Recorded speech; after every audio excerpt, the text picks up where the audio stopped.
রুনান সিলভিয়ানকে যদি সতীর্থরা পাস করত, বল দিত গোল করার জন্য, পাকিস্তান 4 থেকে 5টা গোল খেত। বাংলাদেশ যেভাবে খেলছে পাকিস্তানের বিপক্ষে, এক কথায় আমি বলবো রুনান সিলভিয়ানকে ওরা সঠিকভাবে ব্যবহার করতে পারে নাই। এটা ইচ্ছা করেই করে নাই। এটা নতুন কিছু না। বাংলাদেশ দলের যে সিন্ডিকেট, সেই সিন্ডিকেটের কারণে বাংলাদেশ দলের যারা আনকোরা প্লেয়ার, যারা পারে না সঠিক অর্থে, যারা পারে না, তাদেরকেও নামানো হয় ওই যে সিন্ডিকেটের কারণে। সেইখানে যুক্তরাষ্ট্র থেকে আসা যে রুনান সিলভিয়ান বাংলাদেশের বংশোদ্ভূত, বাংলাদেশের হয়ে খেলেছে, তাকে যদি সঠিকভাবে পাস করত, তাকে যদি বল দিত, ভাই পাকিস্তান 4টা খাইতো মিনিমাম 4টা গোল খাইতো, এক হালি পূরণ করে দিত।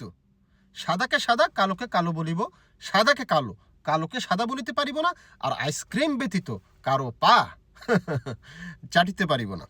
Hello viewers, it's me Rony bro, welcome to another new video. কথা বলছিলাম বাংলাদেশ অনূর্ধ্ব-19 বনাম পাকিস্তানের অনূর্ধ্ব-19 যুব যে খেলাটা চলছে, ফুটবল ম্যাচ, সেটাকে নিয়ে।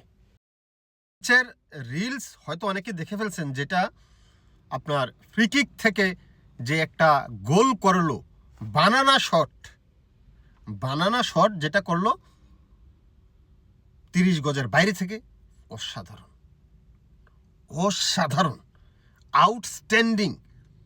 আমাদের এশিয়া অঞ্চলে এই ধরনের গোল আমি দেখি নাই। এশিয়ার কোনো প্লেয়ার এভাবে গোল করতে, এত দূর থেকে ফ্রি কিকে গোল করা, বানানা শট, সোজা গিয়ে আস্তে করে ঢুকে গেছে, বুঝতেই পারে নাই।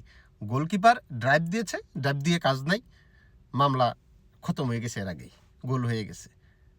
সংসারে মন কিন্তু কি কেড়ে নিয়েছে। পাকিস্তানকে বলছি, দেশের বাড়ি চলে যাও, যাইয়া আম কাঁঠাল খাও, দেওয়ানো হইয়া ফয়দা আছে। আফসোস, তোমাদের তো শরীরও জিত নেই। যেটা বলছিলাম, বাংলাদেশের বংশোদ্ভূত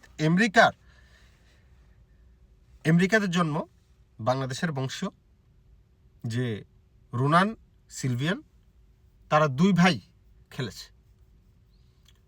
তার খেলা আর অন্যদের খেলার ভিতরে যেই ফারাক, যে ব্যবধান, যারা ম্যাচটা দেখেছেন তারা বুঝতে পেরেছেন। হাইলাইটস আছে ইউটিউবে, দেখে নিতে পারেন। অসাধারণ 2টা গোল করেছে এই রুনান। তার একটা গোল তো বর্ণনা করলাম, যে অনেক দূর থেকে ফ্রি কিকের মাধ্যমে বানানা শট করে গোল করেছে। আরেকটা এমন সুন্দর জায়গা বানিয়ে হেড দিয়ে গোল করেছে, এবং সে ইচ্ছা করলে ফার্স্ট বারে মারতে পারত ঘুরিয়ে দিয়া, কিন্তু সে এটা করে নাই। সে এমন জায়গায় বলটাকে ড্রপ করিয়েছে গোলকিপারের ঠিক সামনে, সেকেন্ড বারে গোলকিপার ধরতে পারেনি। অসাধারণ গোল, তাকে কৃতিত্ব দিতে হবে এই 2টা গোলের জন্য। কিন্তু কথা হচ্ছে, সে কি আরও গোল করতে পারতো না? পারত। পাকিস্তান কালকে 2টা খাইছে তো 2-0, এটা ভাই 4-0 কিংবা 5-0 হইতে পারত, তাকে পাসে দেয়নি।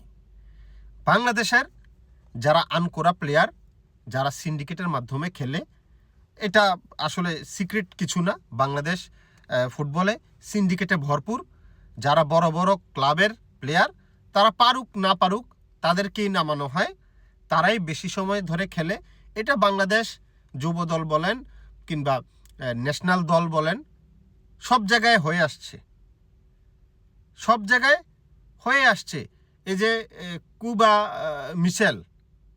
মিচেল কুবা, যাই হোক, আগে পরে ওকে নামানো হয় না।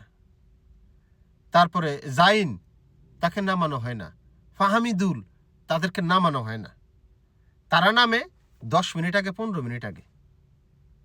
ফাহামিদুল আমার এই যে ইটালির থেকে যে খেলতেছে। এখন কথা হচ্ছে, তাদেরকে যদি আপনি দেশে ভিড়ান, দেশে খেলান দেশের হয়ে, তাহলে পুরোপুরি খেলান। আপনার আমি বিশ্বাস করি যে ফাহমিদুল এখানে যে ক্লাবের খেলে সেখানে খুব বেশি বড় তারকা না, কিন্তু বাংলাদেশের জন্য তার খ্যাতি, তার যে সুনাম কিংবা তার যে খেলার ধরন অন্য প্লেয়ারদের সাথে মিলবে না। সে যদি 10-এ 9 পায়, অন্যগুলা 3ও পায় না 10-এ। বাংলাদেশের যে অন্যগুলোর কথা বলতেছি, যারা বড় বড় ক্লাবের হয়ে খেলে, নাম বলতে চাই না। তো ঠিক ন্যাশনাল টিমেও আমি দেখে আসছি লাস্ট কিছুদিন ধরে। আমি ফুটবলের প্রতি খুব বেশি আকর্ষণ নেই, কারণ আমি ফুটবল খেলছি খুব কম। গ্রামে যখন থাকতাম ছোটোবেলায় তখন খেলতাম, বৃষ্টির মধ্যে মজা পাইতাম, কিন্তু আমি আসলে আপাতমস্তক একজন ক্রিকেটার ছিলাম, ক্রিকেট খেলছি অনেক। যারা আমাকে চিনে তারা তো জানেন আমি ইটালির লিগে পর্যন্ত খেলছি। তো কথা হচ্ছে লাস্ট কিছুদিন ধরে আমি ফুটবলটা ফলো করতেছি বাংলাদেশের। যখন হামজা গেল, সুমিত্রা গেল, তখন থেকে ফাহমিদুলরা, জায়ানরা গেল, তখন থেকে আমি ফলো করি যে খেলার একটা পরিবর্তন আসছে। খেলার একটা পরিবর্তন আসছে। আগে তো একটা বল যেখানে থাকতো 12 জন মানে 11 জনই ওইখানে চলে যেত, গোলকিপার ছাড়া 10 জন ওইখানে চলে যেত। এখন সেটা হয় না, সুন্দর খেলা হয়। আমরা তো আসলে ইউরোপিয়ান ক্লাবের খেলা দেখে অভ্যস্ত, তো যার কারণে বাংলাদেশ কিংবা এশিয়ার খেলা ভালো লাগে না, দেখলে খুবই মানে হাসি পায়। তো সেই জায়গা থেকে আগে খেলা দেখতাম না, কিন্তু এখন যখন তারা গেল, বিদেশি প্লেয়ারগুলো গেল, বিদেশি মানে বাংলাদেশি, তখন খেলার মান বেড়েছে, সুন্দর হয়েছে। এই জিনিসগুলা বাংলাদেশ প্রপারভাবে তাদেরকে ইউজ করতে পারছে না। এই প্লেয়ারগুলোকে সময় দেয় না। কুবা মিশেলকে নামায় না, বসে থাকে। জামাল ভুঁইয়াকে নামায় না, বসে থাকে। তার জায়গায় যারা খেলে, ভাই এগুলো খেলা হয়? যাক, কালকের ম্যাচটাতে আসি। পাকিস্তানকে যেভাবে 2টা গোল করলো, তাদেরকে আসলে 2 ভাইকে নামাইছে ঠিকই, রোনান সিলভিয়ানকে নামাইছে ঠিকই, কিন্তু তাদেরকে পাস দেয় না, ইচ্ছা করে দেয় না। কারণ দিলে তারা গোল করে ফেলবে, তাদের নাম হয়ে যাবে। এখন সিন্ডিকেটের প্লেয়ারগুলো তো পারতেছে না, তারা নিজেরা যেই খেলা খেলে, ভাই এগুলো কোনো খেলার ভিতরে পড়ে না। আগডুম বাগডুম গোড়াডুম সাজে। তাদের শরীরে জুত নেই, তাদের সংসারে মন নাই, অনেক জায়গায় সমস্যা তাদের আগাগোড়ায় অনেক জায়গায় সমস্যা আছে। কিন্তু যে প্লেয়ারটা দেশের জন্য এত দূর থেকে আসলো খেলার জন্য, তোরা নাম আইলি, তাকে বল পাস দিস না। সে একলা একলা হাঁটে কোনায় কানায়, আমি দেখছি দৌড়ায়, কিন্তু বল তো দেয় না। ফুটবল খেলাটা তো 11 জনের খেলা। এখানে একজন আরেকজনকে পাস করতে হবে, পাসের মাধ্যমে ঢুকতে হবে, ডি বক্সে ঢুকিয়া কিংবা বাইরে থেকে গোল করতে হবে। একা ম্যাচ জিতানো যাবে না, এটা ফুটবল।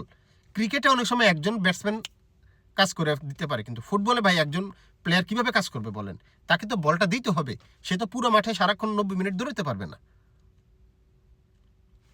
তো যেটা দেখলাম আসলে বাংলাদেশে প্রতিভা আসছে, কিন্তু তাদেরকে প্রপারভাবে ইউটিলাইজড করা হয় না। করা উচিত। পাকিস্তানের যেই অবস্থা কালকে দেখলাম, মানে ওকে যদি বল পাস করতো, ওর যে কোয়ালিটি, খেলার যে ধরন, ও নিজেই আরও গোল করতে পারতো 4-5টা। বাংলাদেশ 5-0 গোলে জিততো, কিংবা 1 হালি দিয়ে দিত পাকিস্তানকে। খেলা দেখার পর আমার কাছে এটি মানে মনে হয়েছে, তার খেলার ধরন মানে অন্যরকম, অন্য লেভেলের। আর অন্যদের খেলার ধরন অন্যরকম, অন্য লেভেলের। অন্যগুলোকে দেখলেই মনে হয় যে ওই যে ক্ষেতের ভিতরে খেলতেছে, দৌড়াইতেছে। ভাই শক্তি দিয়ে সব হয়? দৌড়াইলেই সব হয়? টেকনিক জানতে হয় খেলার মানে অন্যরকম একটা ব্যাপারে আছে।